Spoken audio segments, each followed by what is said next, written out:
महाराष्ट्रामध्ये रेल्वेमध्ये लिबरेशन या पक्षाचे ते केंद्रीय समिती सदस्य कॉम्रेड दिनेश शिंदे, विजयजी भट, अनिलजी काळे, विप्लव गुप्ता आणि अन्य सहकारी मंडळी जी आहेत. खोब्रागडी सभागृहामध्ये आपलं हे अधिवेशन सुरू होते आणि म्हणून या अधिवेशनाच्या निमित्ताने मला निमंत्रण मिळालं. कारण एक वैशिष्ट्य आहे काँग्रेस पक्षाचं हे तुम्ही एवढे जे लोक आहेत काँग्रेस हे प्रतिनिधी आहेत, हे गती नाही. इतर पक्षांमध्ये आणि काँग्रेस पक्षामध्ये हा फरक आहे. काँग्रेस पक्षामध्ये शिस्त आहे आणि काँग्रेस पक्षाच्या काँग्रेसनं एकदा ठरवलं हे करायचं आहे त्याच्या मनाने हा तो 100% करणार. हा अनुभव मला आयुष्यामध्ये खूप काय आहे. मी 1980 मध्ये एक विद्यार्थी संघटना होती SFI महाराष्ट्र काँग्रेस पक्षाची, त्यावेळेला मी त्याचा सभासद. त्यानंतर विद्यार्थी संघटनेच्या माध्यमातून आम्ही निवडणुकांमध्ये उतरलो महाविद्यालय. त्या महाविद्यालय निवडणुकांमध्ये माझं गाव तिवसा अमरावती जिल्ह्यात. त्या यादव देशमुख कला वाणिज्य महाविद्यालयाचा मी GS झालो SFI आणि विजय गोरे हा त्यावेळेला हा अध्यक्ष झाला. तो छात्र संघामध्ये सुद्धा उतरला होता. नागपूर छात्र संघ होता, अमरावती विद्यापीठ होतं. त्या निमित्ताने मग प्रसंग असा आला, मला काम करताना जेव्हा आपण काँग्रेस म्हणून काम करतो लोकांसाठी त्या अनुभव येते. त्या अनुभवामधून माणूस शिकत जातो. सगळं काही पुस्तकांमधून शिकायला मिळतं. मग त्यावेळेला महाविद्यालय निवडणुका राहायच्या तर त्या मुलांसाठी कामं करावं लागतात. ग्रामीणमधून येणारी मुलं, त्या मुलांचा भाषेचा प्रश्न आहे, त्यांच्या निवासाचा प्रश्न आहे. ज्या महाविद्यालयामध्ये त्या महाविद्यालयामध्ये ज्या गुणवत्तेचे प्राध्यापक आहेत का, त्यांची पिरियड्स होतात का, हे सगळं बघावं लागते. त्यावेळेला कॉम्रेड होते प्रकाश माणिक. मी त्यांना विचारलं होतं संघटना कशी उभी करायची. त्यांनी शॉर्टमध्ये सांगितलं, तुम्ही ज्या कॉलेजमध्ये आहात त्या कॉलेजमध्ये तुम्ही का मारावणे आहात. मुलींसाठी त्या ठिकाणी स्वच्छतागृह आहे, मुलांसाठी आहे, खेळाचं मैदान आहे का, खेळाच्या मैदानासाठी साहित्य मुलांसाठी आहे का, प्राध्यापक आहेत का, तुमच्या महाविद्यालयामध्ये जे क्लासेस आहेत त्या क्लासेसमध्ये साफसफाई होते की नाही. मी दस केला, आमची जमली होती महाविद्यालय विद्यार्थ्यांची.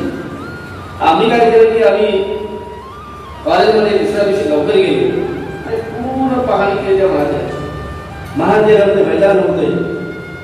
पण त्या मैदानावरती जेव्हा मग ते PTA शिकवायचे थोडंच त्यांच्याकडे मोठे साहित्य आहे म्हणजे कबड्डीचं मैदान नाही, व्हॉलीबॉलचं मैदान आहे, पण त्याला वेट नाही.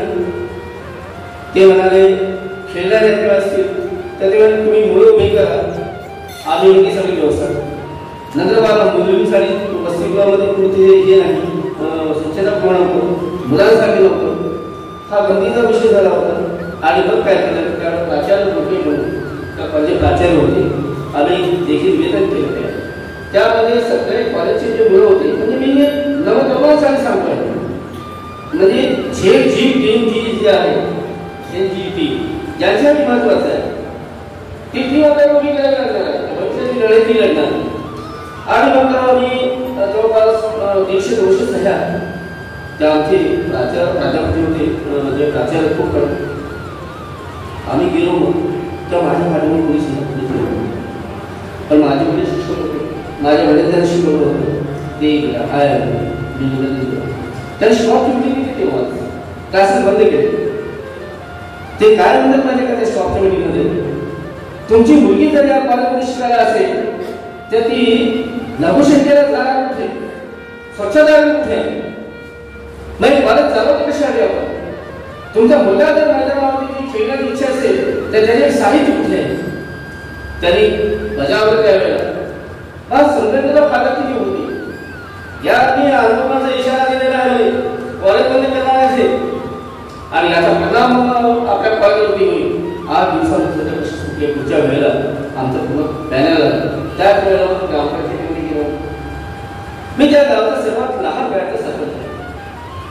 64 मध्ये जन्मतारीख, 87 मध्ये मी सरपंच झालो वयाच्या 23 वर्ष. तालुक्याचं पश्चाताच्या विरोधामध्ये लग्नाची जी दिशा दिली होती ती मार्क्सवादानं लेनिनवादाच्या सिद्धांताने दिली होती.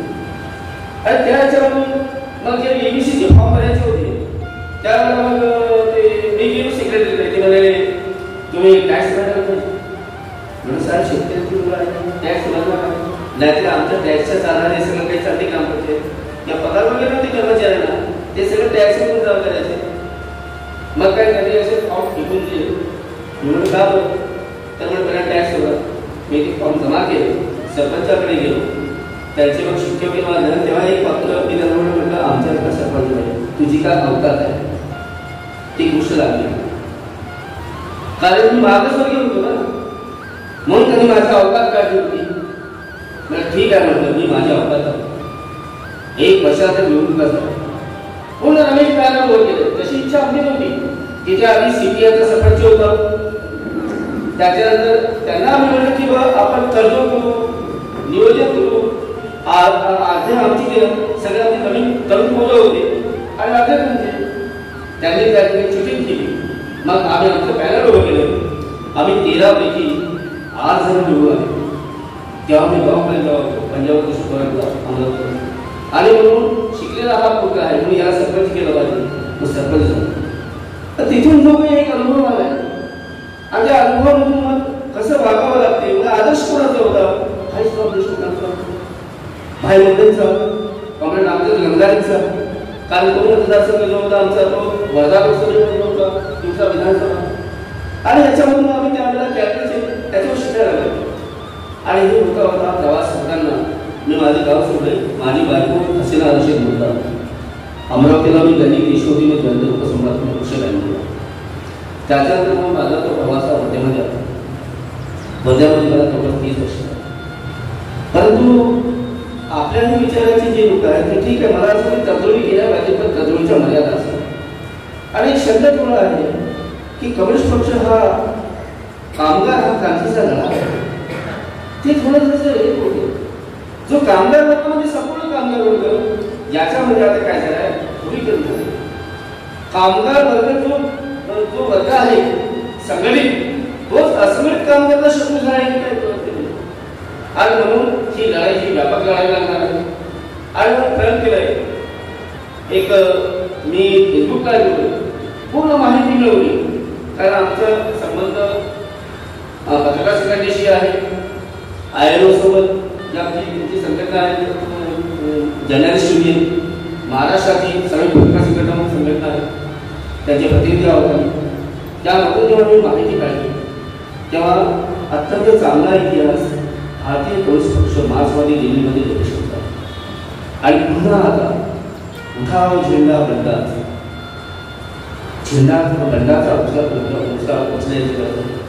आज फुलेशाह आंबेडकरांचं नाव घेतात हो ठीक आहे आपल्यामध्ये चर्चा करतो बाहेर चर्चा करायची नाहीये. फुलेशाह आंबेडकरांचं नाव घेतात पण फुले शाहू आंबेडकरांच्या विचारांची पूर्ण अशी परिस्थिती समतेचा विचार जो आहे त्याच्या संदर्भामध्ये एक ध्रुवीकरण झालेलं आहे. आणि मग ही लढाई पुन्हा उभी करायची आहे. आणि शेतकरी वर्गाला आहे कारण लोकांना पर्याय पाहिजे. लोकांना अन्याय करते आहे भारतीय जनता पक्ष तर पक्का माहिती आहे. मग न्याय कुणाला मागायचा दुसरा गट काय महाविकास आघाडी लोकांना विश्वास द्यायचा. लोकांना हे जायचं हे द्यायचं आहे. हे जमीनदारांचे सहकारी आहे उद्योगपतींचे सहकारी आहे ज्याचे संबंध काळाशी आहे कंदाराशी आहे. आधी किर्लोस्कर सोबत होते कांदेव सोबत होते बिर्ला सोबत होते. आणि म्हणून या ध्रुवीकरणामध्ये याचा अर्थ असा आहे की इंडिया आघाडी एक पक्ष म्हणून आपण त्यामध्ये राहू नये तर तत्वमध्ये राहावं लागणार. जिथे आपला फायदा होतो आहे आपला एक पक्ष वाढण्याला मदत होते आहे तिथेपर्यंत आपण जाऊया. आणि मी या अधिवेशनाच्या निमित्तानं एक आश्वासन देते कॉम्रेडला की लवकरच आम्ही वर्धा जिल्ह्याचं अधिवेशन केलं अमरावती जिल्ह्याचं अधिवेशन केलं भंडारा जिल्ह्यामध्ये सुद्धा काम होणार. कारण एक मोठी बॅकलॉग एक खरी ही विदर्भामध्ये निर्माण. विदर्भामध्ये सीपीआयचं काम मोठ्या प्रमाणामध्ये होतात. सीपीएमचे कामही होते परंतु कसं असते माहिती का, त्याच्यामध्ये पुन्हा प्रश्न जो अस्तित्वाचा आणि म्हणून कसं आहे, ज्याचा हक्क हा त्याला मिळाला पाहिजे. जेव्हा आपण आपल्या हक्काची लढाई लढतोय प्रस्थापितांच्या विरोधामध्ये, आता जेव्हा आमचेच लोक जेव्हा प्रस्थापित होतील तेव्हा त्यांच्या विरोधामध्ये लढावंच लागणार आहे आणि घरातच लढावं लागणार आहे. आणि त्या ठिकाणी नवा पर्याय उभा करणार, हैदराबादमध्ये उभा करणार, नवी लढाई उभी करणार आणि त्याच हैदराबादचे जे जिल्हे आहेत ज्या कार्यक्रम राहतील त्यांचे अभ्यास शिबिराची मी सेवाग्राम येथील यात्री निवासमध्ये गांधी भवन या ठिकाणी जे सभागृह आहे त्या ठिकाणी व्यवस्था करण्याची मी घेतो. कारण आपल्याला प्रशिक्षण शिबिरामधून पुन्हा इतिहासाचा मागोवा घ्यावा लागेल या स्थितीचा. आणि म्हणून विचार तो आहे, पण तो विचार घेऊन काही लोक आणि एक चांगला आहे तो कॉमेड आहे, म्हणजे त्याच्यावरती लोकांचा विश्वास आहे. मला बघायला पत्रकार होता सन्मान बोलत आहे, त्याला एक माहिती आहे, हे नॉन करप्टेड आहे, हे वंचितांसाठी लढणारे आहे, हे श्रमिकांसाठी लढणारे आहे. हे जर लढले हे तडजोड करतील, परंतु नगदीची तडजोड करणार नाही, तर तडजोड ही शेतकऱ्यांसाठी करतील, श्रमिकांसाठी करतील, मजुरांसाठी करतील, कामगारांसाठी करतील. हा विश्वास लोकांमध्ये आले आहे आणि म्हणून एक नवा पर्याय विदर्भामध्ये उभवू शकतो. त्यासाठी आपल्याला कामी लागावं लागेल. मी कामी लागणार एवढं आश्वासन देतोय. मी माझे विचार थांबवतो. धन्यवाद.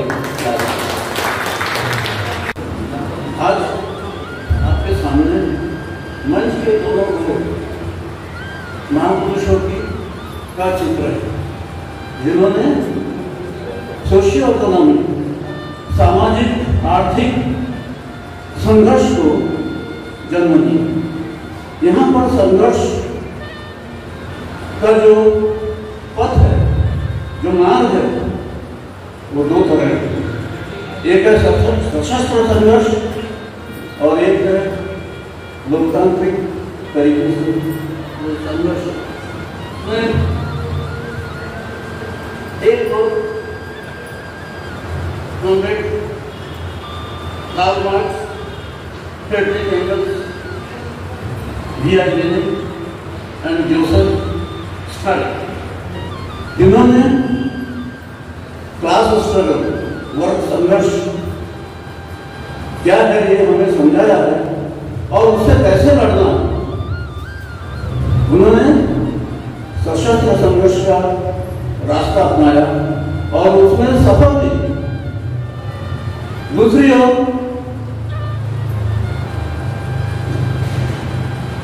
श्री बिरसा मुंडा, चारुमल, इन्होंने भी सशस्त्र संघर्ष का रास्ता.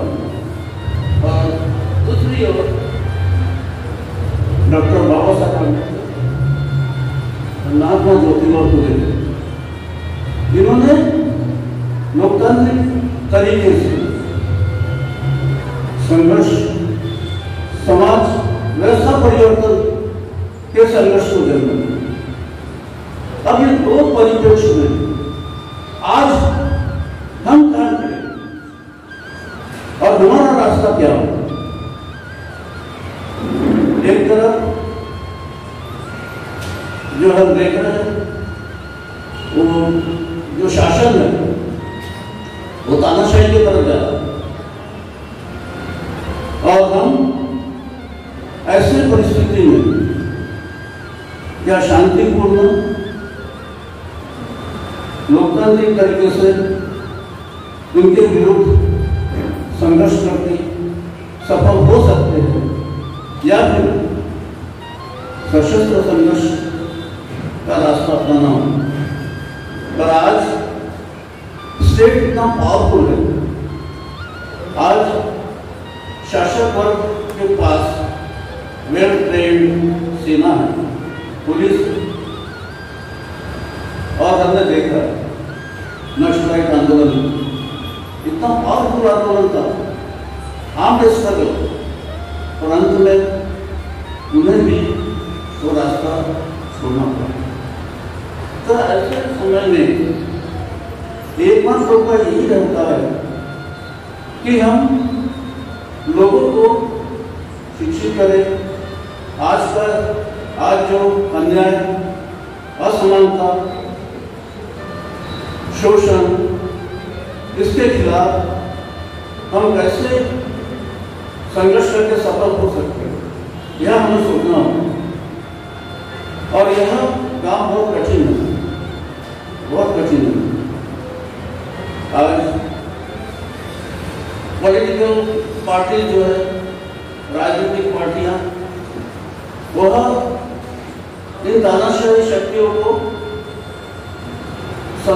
उनको उनके खिलाफ खड़े होने में जो रेजिस्टेंस है उसको कामयाब करने में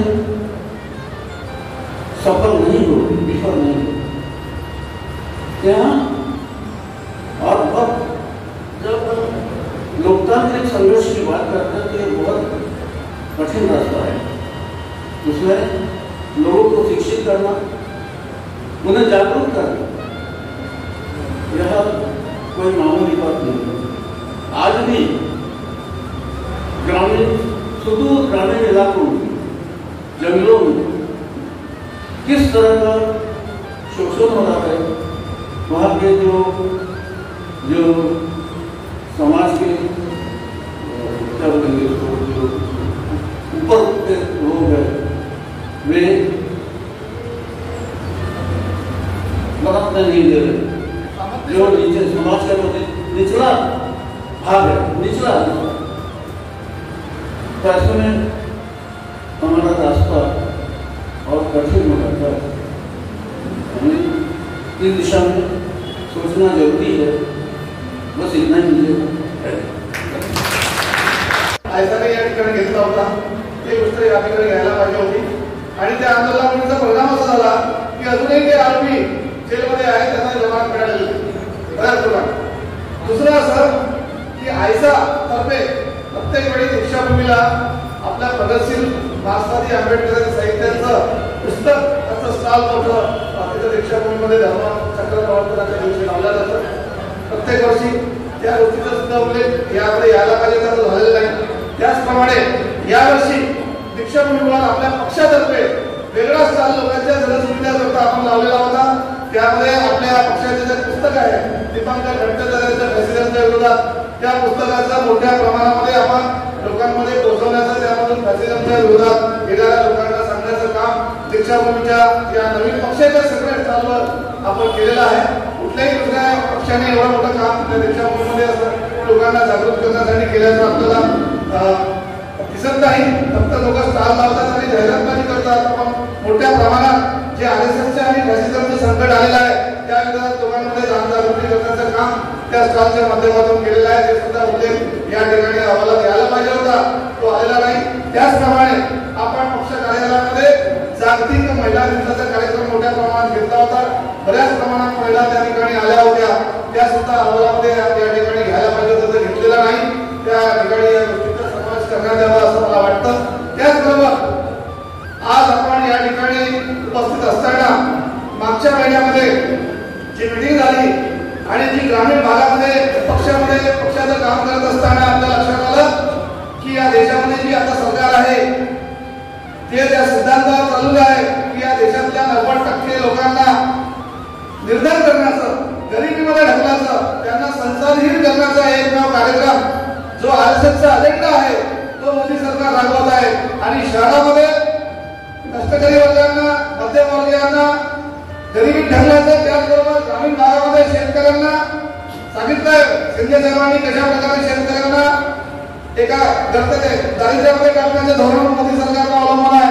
त्याचबरोबर ग्रामीण भागामध्ये जो काम करणारा शेतमजूर आहे, जो कष्टकरी वर्ग आहे, जो देशाचा निर्माण करतो, यांना कुठल्या प्रकारे आर्थिक गुलामी टाकायचं, कशा प्रकारे बर्बाद करायचं, याकरता सन 2014 पासून मोदी सरकारनं मोठ्या प्रमाणामध्ये खासगी मायक्रो फायनान्स कंपन्या खेड्यापाड्यामध्ये यांना धंदा करण्याकरता परवानगी दिली। आणि आपण तुम्ही बघत असाल की समाज या पूर्ण हिंदी भाषिक प्रदेशामध्ये, महाराष्ट्रामध्ये मोठ्या प्रमाणामध्ये ग्रामीण भागामध्ये इल्लीगल पद्धतीने या मायक्रो फायनान्स कंपन्या शेतमजुरांना श्रमिकांना कर्ज देतात आणि कर्जाचा व्याजदर जेव्हा 50,000 रुपये देतात 10% प्रोसेसिंगच्या नावाने खातात आणि 27 ते 40% त्याच्याकडून व्याज लागते आणि अशा प्रकारे मोठ्या प्रमाणामध्ये ह्या शेतमजूर लोकांचं गरीब लोकांचं आर्थिक पिळवणूक या मायक्रो फायनान्स कंपन्या करत आहेत।